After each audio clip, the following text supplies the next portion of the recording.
এদিকে ফোকাস এই পাশে ইয়ালা ভাই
জয় জগন্নাথ, জয় জগন্নাথ, জয় জগন্নাথ, জয় বাংলা, জয় বাংলা, জয় বাংলা, জয় জগন্নাথ, জয় বাংলা, জয় বাংলা।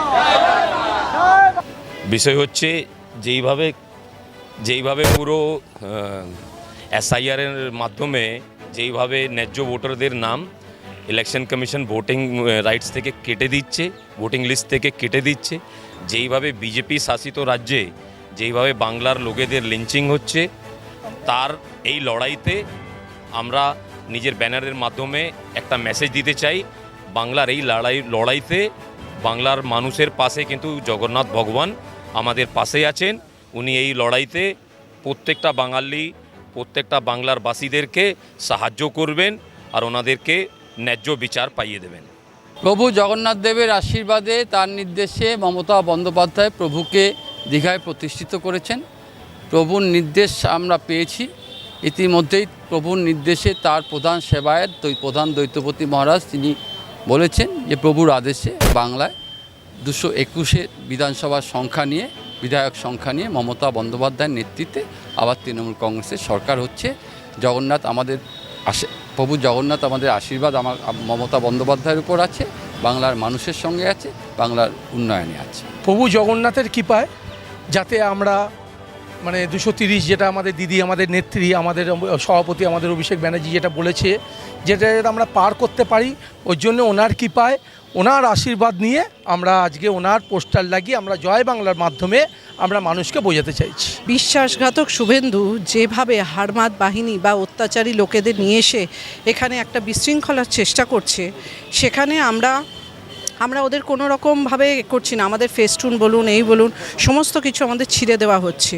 আমরা সেই হিসেবে আমরা ভগবানের কাছে প্রার্থনা করছি যাতে আমাদের বাংলা আমরা খুব শান্তিপূর্ণভাবে রয়েছি, যাতে না কোনো হারমাদ বাহিনী পরিযায়ী ব্যক্তি এসে এখানটা অত্যাচার করে বাংলা মানুষের মধ্যে একটা বিশৃঙ্খলার সৃষ্টি করে।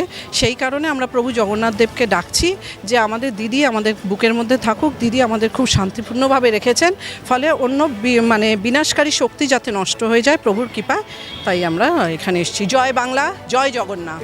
আমি বলবো জগতের নাথ জগন্নাথ। আজকে আমরা জগন্নাথের এই যে লাগিয়েছি, আমরা যে ব্যানার লাগিয়েছি, আমরা চাই মানুষ শান্তিতে থাকুক। শান্তির বার্তা আজকে নিয়ে এসেছি মানুষের মাঝে। আমরা প্রভু জগন্নাথ দেবের আশীর্বাদ নিয়ে আগামী দিনের যে পথ চলা মমতা বন্দ্যোপাধ্যায়ের হাত ধরে এই বাংলায় আবার চতুর্থবারের জন্য মমতা ব্যানার্জি মুখ্যমন্ত্রী হবেন আমরা জেনে গেছি। আমরা পুরো ভবানীপুরের লোকেরা আমরা চাই শান্তির বার্তা আমরা পৌঁছে দিতে চাই মানুষের মাঝে জগন্নাথ দেবের আশীর্বাদ নিয়ে। জয় বাংলা, জয় বাংলা, জয় বাংলা, জয় বাংলা।